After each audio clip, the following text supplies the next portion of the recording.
बिस्मिल्लाहिर्रहमानिर्रहीम अस्सलाम वालेकुम। पाक अफगान कशीदगी ख़त्म करने के लिए आपने जिस तरह से कतर का इस्तेमाल करके वहाँ पे मुज़ाकरात किए, उसके बाद दोनों ममालिक तुर्की और कतर को एक बार फिर बीच में लाकर आपने इस्तांबुल का इस्तेमाल किया। लेकिन अगर आपको एक बार फिर इस्तांबुल से नाकाम आना पड़ा तो हमारी आपको यही आखिरी तजवीज़ है और यही मशवरा है कि आप आखिरी बार आपका जो आखिरी ऑप्शन है मौलाना फजल रहमान की, जो कोई दोनों जानिब से, जो कि न सिर्फ पाकिस्तान की जानिब से बल्कि अफ़गानिस्तान की जानिब से भी ही वो ऐसी क़ियादत की सलाहियत रखते हैं कि वो इस टेंशन को ख़त्म करने में मदद दे सकता है। बल्कि मदद नहीं बल्कि इस टेंशन को वो सरे से ही उखाड़ कर फेंक सकता है। दोनों ममालिक के दरमियान दोस्ती की जो रवाबित है उसको बहाल कर सकता है। जिस तरह का किरदार मौलाना फजल रहमान ने जनवरी 2024 में अदा किया, जिस तरह का एक हफ्ता का ऑफिशियल दौरा करके वो अफगानिस्तान गए, अफगानिस्तान में तमाम मामलात वहाँ पे बना लिए और अफगानिस्तान की हुकूमत ने, जिसको हम पश्तो में वाक कहते हैं, यानी मुकम्मल इख्तियार मौलाना फजल रहमान को दे दिया कि मौलाना साहब आप जो भी चाहे आप अपनी हुकूमत के साथ डिस्कस कर लें। और बाकायदा तौर पर पाकिस्तान के तमाम इदारे उस मुलाकात में शामिल रहे। मौलाना फजल रहमान ने तमाम इदारों को उस मुलाकात पर ब्रीफ किया कि अफगानी तालिबान के ये मुतालिबे हैं, उनके ये मुतालिबे जायज़ है, यहाँ पे अफगान तालिबान के ये मुतालिबे नाजायज़ है, हम इनके ये मुतालिबात मान सकते हैं, उनके ये मुतालिबात मान नहीं सकते। पाकिस्तान के ये मुतालिबात जायज़ है और पाकिस्तान का ये मुतालिबा नाजायज़ है। मौलाना फजल रहमान ने तमाम कंडीशन को उन्होंने बिल्कुल साफ किया था। लेकिन पाकिस्तान के जो हुक्मरान हैं, पाकिस्तान के जो हुक्मरान तबका है और पाकिस्तान के जो पॉलिसी मेकर है, वो नहीं चाहते थे कि मौलाना फजल रहमान का ये दौरा कामयाब रहे, मौलाना फजल रहमान इस टेंशन को ख़त्म करने में कामयाब रहे और मौलाना फजल रहमान के सर ये सहरा जाए कि इन्होंने पाक अफगान तल्लुकात बहाल कराने में मरकज़ी किरदार अदा किया। हम ये नहीं कहते कि आप मौलाना फजल रहमान के सर पर यह सरा रखें कि मौलाना साहब ने ये तमाम टेंशन ख़त्म कर ली और दोनों ममालिक के रवाबित को बहाल किया, बल्कि हम ये कहते हैं कि आपको जो भी ऑप्शन बेहतर लगे, लेकिन आपने देख लिया ना, आपने कतर का इस्तेमाल करके देख लिया, आपने तुर्की का इस्तेमाल करके देख लिया, आपने सऊदी अरेबिया का इस्तेमाल करके देख लिया,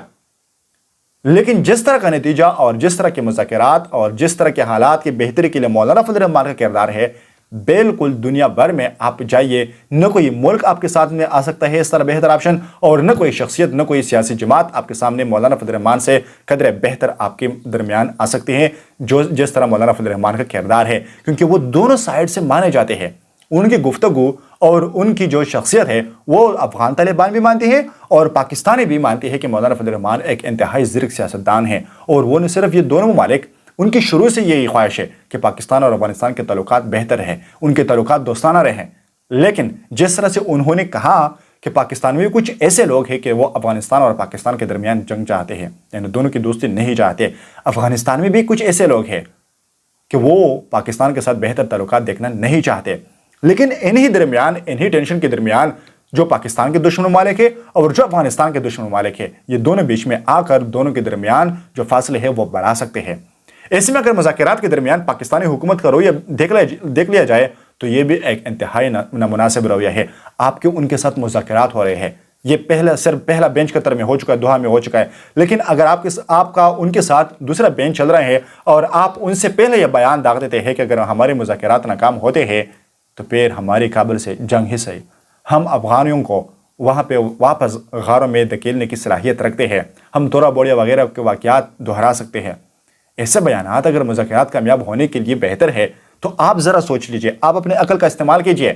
कि ये कौन लोग हैं जो वहाँ पे मुज़ाकरात में गए हैं और ये पाकिस्तान और अफगानिस्तान की दोस्ती की बातें कर रहे हैं। वहाँ पे दोनों साइड टेबल पर बैठकर एक दूसरे को मुज़ाकरात की टेबलों पर, मुज़ाकरात की मेज़ पर एक दूसरे को धमकियाँ दे रहे हैं। ये न सिर्फ पाकिस्तान के मफाद के खिलाफ है बल्कि अफगानिस्तान के मफाद की भी वो लोग खिलाफ है जो कि अफगानिस्तान की तरफ से नुमाइंदगी करके वो पाकिस्तान को धमका रहे हैं।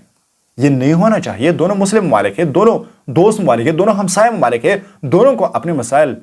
बैठकर और एक दूसरे का एहतराम करके, एक दूसरे की सलामियत का एहतराम करके हल करना चाहिए, वरना यह सिलसिला बढ़ता चलेगा और दोनों ममालिक के जो दुश्मन है वो इस बीच में आएंगे और ये फासले बढ़ाए जाएंगे, जो कि न सिर्फ पाकिस्तान के मफाद के लिए ख़तरनाक होगा बल्कि अफगानिस्तान के मफाद के लिए भी बेहतर नहीं रहेगा। शुक्रिया।